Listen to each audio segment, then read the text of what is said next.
سمندر کی نعمت کو اللہ نے بیان کیا کہ ایک کام نہیں کر رہا سمندر, درجنوں کام کر رہا ہے. سمندر کیا کر رہا ہے؟ تمہیں روزی بھی دے رہا ہے. آپ جاؤ نا کراچی کے ساحل پہ, فشری, روزانہ جو مچھلیاں نکلتی ہیں, خدا کی قسم عقل دیکھ کر حیران. اتنے منو ٹن جہاز آ کے لگتے ہیں, لانچیں آ کے لگتی ہیں, یہ بڑی بڑی مچھلیاں اٹھا کے, اتنی ٹنوں من مچھلیاں روزانہ نکلتی ہیں, ایکسپورٹ بھی ہو رہی ہیں اور جناب ملک میں بھی جا رہی ہیں. اور روزانہ دکانوں پہ شام کو بیٹھ کے ہم کیا کر رہے ہیں؟ کھا رہے ہیں. لانچ لے کے جاؤ گے, سمندر کہے گا یہ لو بھائی, یہ لکھو, یہ پاپلیٹ بھی ہے, یہ سرمئی بھی ہے, اور یہ دھوتر بھی ہے, مشکا بھی ہے, اور آنگڑا بھی ہے, تو بانگڑا بھی ہے.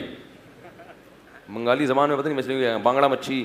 ہمارے ایک رشتے دار کی شادی ہو رہی تھی, کہیں خاتون تھیں وہ, ان کی شادی ہو رہی تھی, تو جس گھر میں شادی ہو رہی تھی وہ لوگ مچھلی بہت کھاتے تھے. تو کسی نے ان کو تانا دیا, تو اب تو آنگڑا مچھی بھی ملے گی اور بانگڑا مچھی بھی ملے گی. ٹھیک ہے نا. تو اتنی مچھلیوں کی قسمیں, سب کھا رہے ہیں دبا کے.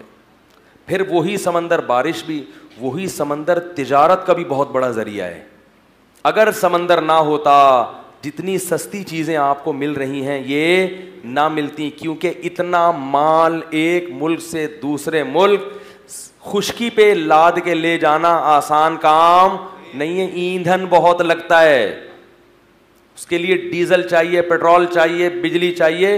اتنا ایندھن لگے گا کہ چیزوں کی قیمتیں آسمان. سمندر کو اللہ نے ایسا بنایا, وَلَهُ الْجَوَارِ الْمُنشَآتُ فِي الْبَحْرِ كَالْأَعْلَامِ, کہ سمندر اپنی پشت پہ پہاڑوں جیسے جہازوں کو لاد کے چلتا ہے, اور ٹنوں منوں من گندم اپنی پشت پہ لاد کے ایک کنارے سے دوسرے کنارے پر پھینک دیتا لے جا کے. سمندر کے کنارے پر جو بندرگاہیں ہوتی ہیں ان میں جا کے دیکھو کہ اللہ کیسے لوگوں کو رزق دے رہا ہے. او ادھر سے چائنا سے جہاز آ رہا ہے لدا ہوا, اس جہاز کے پیچھے جہاز لگے ہوئے ہوتے ہیں, اتنا مال آ رہا ہے وہاں سے. جی لیپ ٹاپ کی کھیپ آ رہی ہے, صحیح ہے نا, ہوتا ہے نا, لیپ ٹاپ کی کیا آئی ہے؟ کھیپ آئی ہوئی ہے, LED آئی ہوئی ہیں بھائی. اتنی مال آتا ہے, اتنا مال. گندم آیا ہوا ہے, خربوزے آئے ہوئے ہیں, پتہ نہیں کیا کیا آ رہا بھی ہے اور جا بھی رہا ہے. یہاں سے جہاز آ کے لگ رہے ہیں اور لنگر ان کے پھینکے جا رہے ہیں, وہاں سے مال اترتا ہے اور ادھر سے مال چڑھتا ہے. ہوائی جہازوں سے یہ ممکن نہیں ہے, ٹرینوں سے یہ ممکن نہیں ہے. میں پہلے ڈاک یارڈ میں ہوا کرتا تھا, جب میں نے کیا نا اس وقت پاکستان نیوی کا نہیں ڈاک یارڈ, کچھ 6 مہینے میں نے وہاں اپرینٹسشپ کی ہے. تو میں وہاں اتنے بڑے بڑے تجارتی جہاز میں نے دیکھے ہیں. ایک چائنا سے جہاز آیا, اتنا بڑا جہاز تھا کہ یہ جو کنٹینر ہیں ایسے لگ رہا تھا جیسے ماچس کی ڈبیاں رکھی ہوئی ہیں سجا کے, سینکڑوں کنٹینر. کتنا مال ایک ٹائم پہ وہاں سے اٹھا کے یہاں لے آیا, اور ہم کھا رہے ہیں.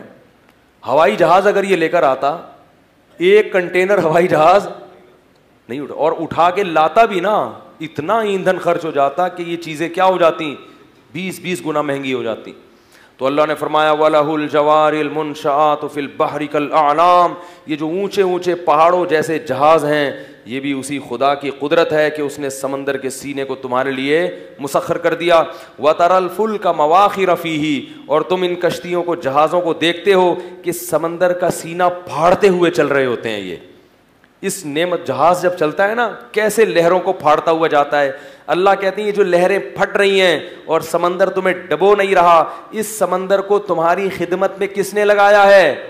وہ بھی اللہ نے لگایا ہے. وہ کھجوروں کی پلیٹ رکھ کے گیا, پانی رکھ کے گیا, اس کی تو تجسس ہو رہا ہے کہ کون ہے, پکڑائی میں آئے تو شکریہ ادا کروں گا. جس نے بنایا, عدم سے وجود میں لایا, رشتوں میں محبتیں دے دی اس نے, اور اس نے آسمان سے پانی برسایا اور جانوروں کے تھنوں سے چکنا گاڑا, سوکھے چارے کے ذریعے دودھ نکالا, اور ایک پانی, ایک گوبر اور ایک مٹی کے ملاپ سے طرح طرح کی فصلیں پیدا کر دیں. اس کے بارے میں یہ سوچنے کے لیے تیار ہی نہیں ہے کہ وہ کون ہے, وہ مجھ سے کیا چاہتا ہے, وہ کن باتوں سے خوش ہوتا ہے اور کن باتوں سے ناراض ہوتا ہے. اس کی فکر ہی نہیں ہے. مجھے تو بس ڈاکٹر بننا ہے, مجھے تو فنکار بننا ہے, مجھے تو اداکار بننا ہے, مجھے تو انجینئر بننا ہے, مجھے پیسہ کمانا ہے, مجھے دنیا میں شہرت حاصل کرنی ہے, مجھے سکون چاہیے, میں اسٹریس کو برداشت نہیں کر سکتا, نماز سے میری نیند خراب ہوتی ہے, مجھے ڈاکٹر نے 8 گھنٹے کی نیند کا مشورہ دیا ہے, روزہ میں نہیں رکھ سکتا, روزے سے ایکچولی مجھے ویکنیس سی محسوس سی ہونا سی شروع ہو جاتی ہے. ویکنیس بھی نہیں ہوتی, ویکنیس سی کوئی چیز محسوس بھی نہیں ہوتی, محسوس سی بھی سی ہوتی ہے. لوگ میرے پاس آتے ہیں نا, قبض ہو گیا ہے, روزہ چھوڑ سکتے ہیں, ایسے ایسے سوالات آتے ہیں. مجھے جو ہے نا وہ کچھ, مجھے پیاس بہت لگتی ہے. تو بھائی جس رب نے بنایا ہے اس کے بھی تو کچھ